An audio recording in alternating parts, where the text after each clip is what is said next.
que ser negociada en este momento. Se lo contamos de una manera clara y diferente. A las 11 de la mañana, 19 minutos, nos demoramos un poco porque estábamos oyendo a Vladimir Padrino. Telesur, que es el canal que lo estaba emitiendo, decía que era en vivo. Digo, decía, sí, porque uno ya no sabe si es en vivo, es verdad, no se sabe. En dónde están. Estaba pues rodeado de miembros, al parecer, de la cúpula militar, de las fuerzas militares de Venezuela, y con una afirmación que puede sonar normal para lo que dicen los hombres fuertes del régimen, pero desconcertante frente a lo que dicen en Estados Unidos de que la transición va a ser con quienes estaban en el poder. Digo desconcertante porque yo no entiendo, Andreina. Rubio hoy da una cantidad de entrevistas en las que dice vamos a trabajar con Delcy Rodríguez y con los que se quedaron. Vamos a ver cómo se portan. Si no lo hacen bien, pues ya saben lo que pasa. Pero es que yo no sé, después de oír a Vladimir Padrino decir que fue un secuestro, que fue un acto terrorista, que hubo homicidios, criticando abiertamente al gobierno Trump, pues yo no entiendo. Pero a mí me parece natural.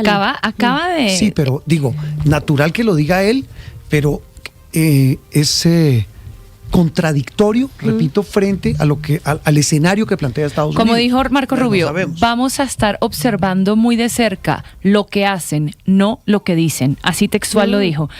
Y hay que decir que ahorita Vladimir Padrino López acaba de decir también que el alto mando militar reconoce a Delcy Rodríguez como la presidenta. Sí, y ahí en ese sentido, pues repito, no se entiende entonces lo que dice Vladimir Padrino.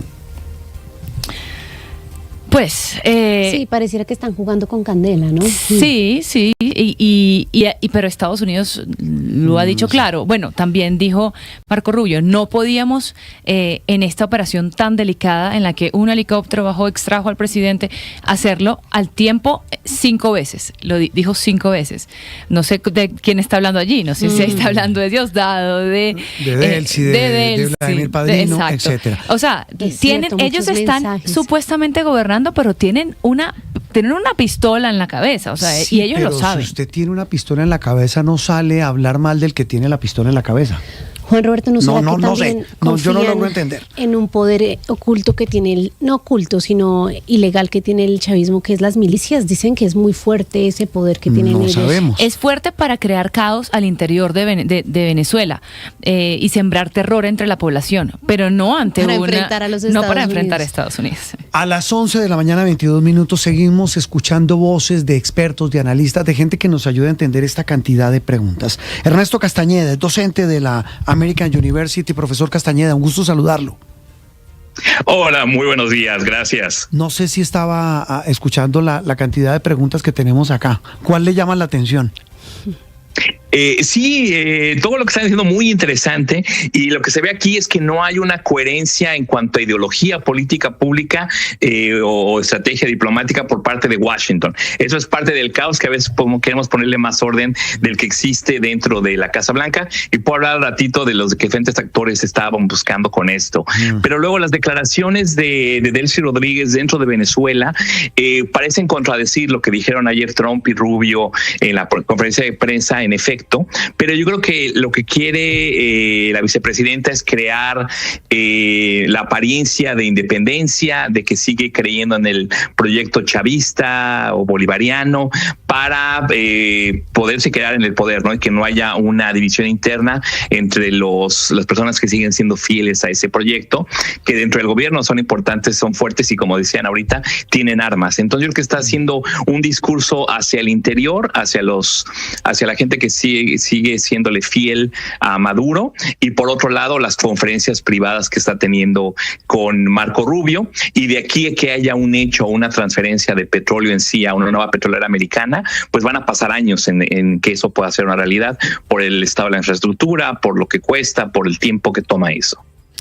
Profesor, llama la atención en estas últimas horas lo que ha pasado en Venezuela, que Delcy Rodríguez, ya todo el mundo ha dicho en la llamada, no solamente por la Constitución venezolana, aunque ella sea ilegítima a ser la que tome el poder. Ayer la escuchábamos decir, el único presidente es Nicolás Maduro, pero sin embargo vemos a otros estamentos ya reconociéndola a ella, pero ninguno parece haber amasado tanto poder dentro de la estructura del poder poder en Venezuela como para saltar de una y querer tomárselo, ni la misma Delcy Rodríguez. ¿Esto qué le dice? Parece que nadie quisiera asumir. Claro, porque hay mucha incertidumbre y la persona que asuma por primera vez después de que hayan secuestrado o tomado a Maduro, pues se puede ver como que está siendo cooperacionista con Donald Trump, que puede funcionar, pero es un riesgo importante. Entonces yo creo que por eso la tibiedad incluso de Delcy Rodríguez de querer dar estos testimonios, que es muy fácil decirlo, ¿no? Que Maduro es el presidente, pero ya está bajo protección de Estados Unidos, entonces no tiene ningún efecto real más que darle a ella esa legitimidad dentro de ese sistema político, a la vez que Donald Trump desestimó, y yo creo que faltó al respeto, fue poco estratégico y poco diplomático, pero que fue a propósito el hablar mal de María Corina Machado, ¿no? De que no tiene respeto y credibilidad dentro de Venezuela. ¿Por qué, señor Castañeda? ¿Por qué cree usted? Para debilitar esa oposición, que mucha gente pensaba que esa va a ser la movida obvia, la movida justa, lo que la gente de la diáspora venezolana imaginaba o hubiera apoyado, y que bueno, ya tenía el premio Nobel, tenía el apoyo implícito de los europeos, etcétera. Y entonces, al desestimarla ayer en esa conferencia de prensa, pues le dan más poder a Delcy Rodríguez, que ella va a ser la elegida, digamos, por Washington. Pero usted se imagina una transición, y estamos aquí especulando, señor Castañeda, una transición y un cambio de régimen con los mismos del régimen? No, y ahí la sorpresa, o sea, veo que muchos críticos en el exterior y en Venezuela esperábamos una transición a la democracia y un retorno a la bulloncia económica que tenía Venezuela hace unas décadas. Pero lo que está dando por lo pronto el día de hoy el equipo de Trump es de que no les interesa que regrese la democracia a Venezuela, les interesa más tener esta victoria pírrica o simbólica contra la figura personal de Maduro y no cambiar el régimen político de Venezuela, que estoy de acuerdo, continúa en este momento. Y Marco Rubio en la televisión americana hace poco decía que Venezuela no está lista para elecciones todavía, que no está lista para la democracia, que será algo prematuro. Entonces eso indica que no están en ninguna prisa de llamar a elecciones, lo cual es algo que no se esperaban y que la gente que criticaba a Maduro por haber violado los resultados electorales de la última elección y mandaron al exilio a los que fueron electos o bajo protección, no va por ahí. Ellos más bien quieren, Trump dijo ayer que va a gobernar, no van a mandar tropas, no van a hacerlo directamente, sino va a ser un sistema neocolonial de dominio indirecto a través, en este caso, de la que era vicepresidenta, ahora la que será presidenta. Por eso ya dijo que no van a ser un sistema colonial, pero ahí está también como que haciendo se está delatando, ¿no? De los arreglos que puede que haya tenido por Marco Rubio. Sí. Exactamente, porque ya está la amenaza de que va a haber otra movida similar a la que hicieron ayer. ¿Usted cree que entonces, profesor Castañeda, esta máscara o este juego de salir a rechazar el secuestro y estar dialogando por detrás es la estrategia que están usando los hermanos Rodríguez e incluso el mismo Vladimir Padrino?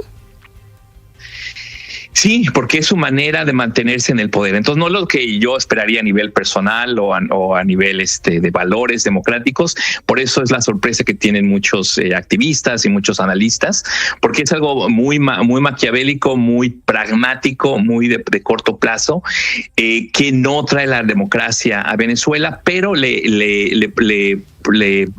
provee a la gente que colabora, a los nombres que desea, que nombraba, que se mantengan en el poder y tengan todavía la influencia y la posición y los beneficios económicos que les da estar en el régimen, a la vez de que no se crea un vacío de poder dentro de Venezuela, que será lo problemático. Si se quita todo el régimen chavista, bueno, van a pelear los diferentes grupos armados dentro de Venezuela por ese poder. Va a haber un gran vacío y sería una época de caos como la que vimos en Irak, en Afganistán, en Libia. Entonces, al mantener a esta gente dictatorial en la cúpula, se promete o se puede mantener el orden a nivel interno que le permitiría entonces a las petroleras estadounidenses sacar esas rentas petroleras. Es un juego que no se veía venir, pero al día de hoy parece que ese es el plan provisional al que ha llegado Marco Rubio. Mire que en este momento está pasando algo muy interesante y es que se unen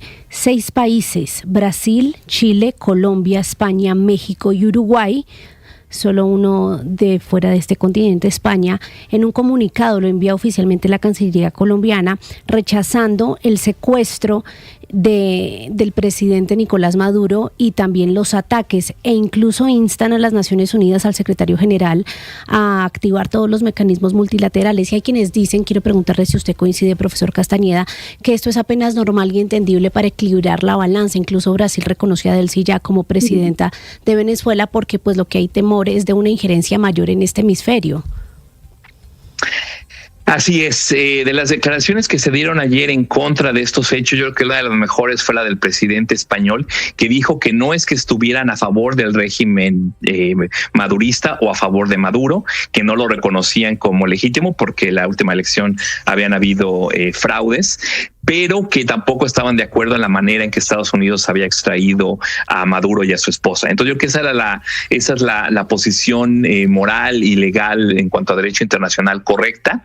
Y también con las declaraciones agresivas que han hecho recientemente y desde antes Trump y su equipo en contra de Petro en particular, y en contra y mencionando intervención militar contra el narcotráfico en México, ponen una situación bastante difícil a esos líderes. Y bueno, también el cabildeo que había hecho a favor de Bolsonaro en Brasil, ponen a los grandes países de Latinoamérica en esta encrucijada, por lo cual es bueno que estén actuando en coordinación y hagan esta serie de declaraciones que desafortunadamente tienen sentido a nivel moral, a nivel político, a nivel estratégico, pero bueno, no son suficientes para cambiar el resultado en cuanto a Maduro, y no son suficientes en cuanto a una protección a futuro, pero sí es bueno que haya una coordinación, porque Estados Unidos no puede pelear en todos los frentes al mismo tiempo.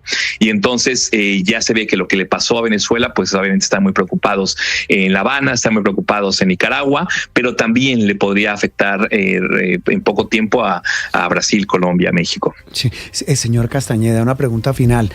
Usted lo mencionaba, el tema de Petro, y usted menciona ese panorama del presidente de Colombia, sus desencuentros, la tensa relación, la alusión directa y como lo vi en un cable, patana ayer del presidente Trump con el presidente de Colombia, diciendo que se cuide el trasero, para ser exactos en su apreciación. ¿Qué vislumbra en ese panorama para un país como Colombia, que además, súmele un ingrediente, está en pleno proceso de campaña electoral? Sí, no, o sea, una pena para el pueblo americano que el presidente use ese lenguaje para referirse a cualquier persona, mucho menos a un presidente extranjero. Algo sin precedente y poco diplomático, pero bueno, con Trump ya a poca gente le sorprende su mal uso del lenguaje.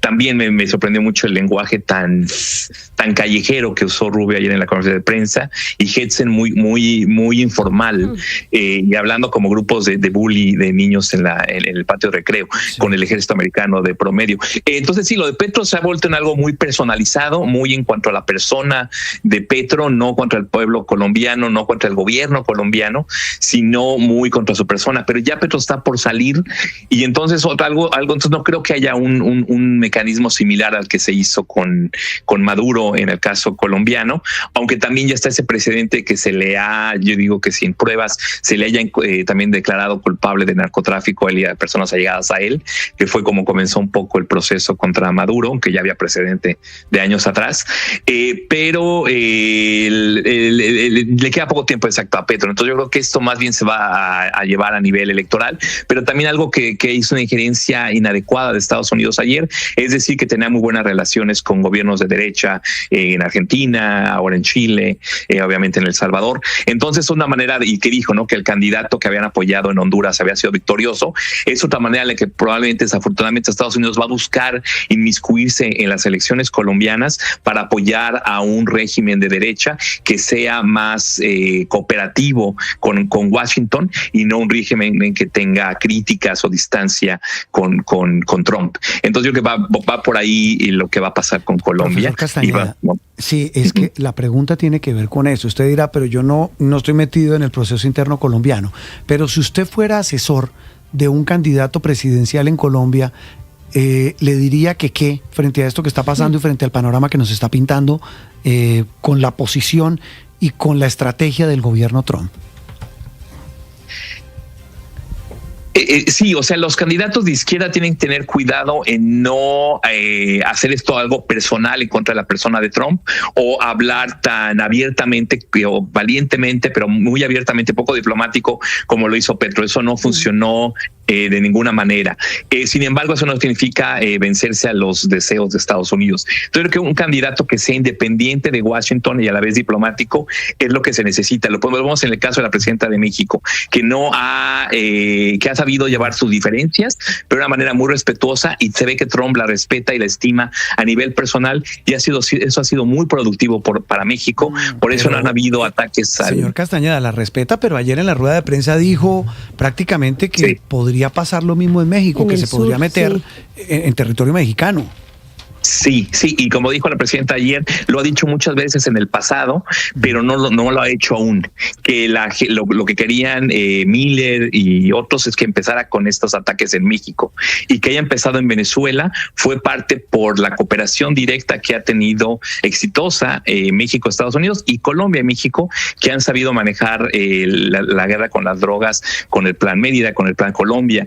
Entonces, por eso se llevó la atención no a Centroamérica, que había atacado mucho en la reelección anterior, pero con la cooperación de Bukele se llevó esta atención hacia Venezuela. Entonces se necesita un régimen independiente, diplomático, porque también el darle por su lado a Trump y venderse como un candidato pro-Trump en Sudamérica es peligroso. En efecto, ganó Katz en Chile con una agenda bastante trumpista, digamos. Ahora Trump dice que lo apoyó, pero yo seguí muy de cerca esa elección, y Trump no hizo ninguna declaración efectiva o pública grande en favor de Katz, y Katz ahora entró por el tema político de la migración y el Tren de Aragua, pero va a ser muy difícil para él gobernar, y Trump no va a darle el apoyo económico que hizo con Milei, con la bolsa y con los dólares que dio a Argentina. Eso le salió muy redituable a Milei, pero no va a poder replicar Trump eso con todos los países de Latinoamérica que se alineen con él. Entonces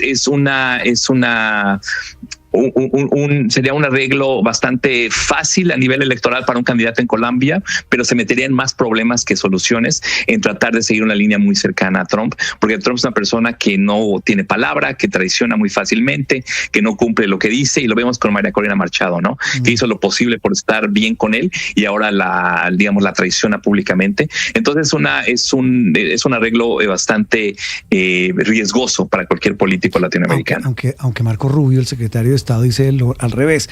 Trump es un presidente que hace lo que dice. Lo dijo ayer como amenaza en Estados Unidos de que si decía que iba a hacer algo le iban a mandar tropas, pero bueno, ha sido muy limitado esa intervención. Ha dicho muchas cosas por querer arreglar la situación en Gaza, y siguen habiendo muertes, y la situación en Ucrania y Rusia, ahí se ve que no ha hecho nada efectivo, e incluso él decía que no ha podido solucionarlo ayer. Entonces, y a nivel interno, pues todavía mucho de lo que dice no lo puede hacer legalmente. Entonces es la manera de Rubio de quedar bien con Trump, seguir subiendo internamente y el tratar de lanzarse como candidato a la presidencia para seguir a Trump. No estaba ayer Vance presente, que fue interesante. Sí, pero lo mencionábamos con Andreina ayer en la transmisión, que no vimos al vicepresidente. Y sí, la figura de Marco Rubio descolla como sin duda la más promisoria para estar en la línea de sucesión del trumpismo, por llamarlo de alguna manera. Profesor Castañeda, un gusto saludarlo, gracias. De nada, buen día. El analista político, el profesor Ernesto Castañeda, hablando precisamente de estos efectos. Hay varias noticias a esta hora. Nos decía, y ya vamos a contactar a Santiago Martínez en Caracas, que había dificultades con el tema del internet.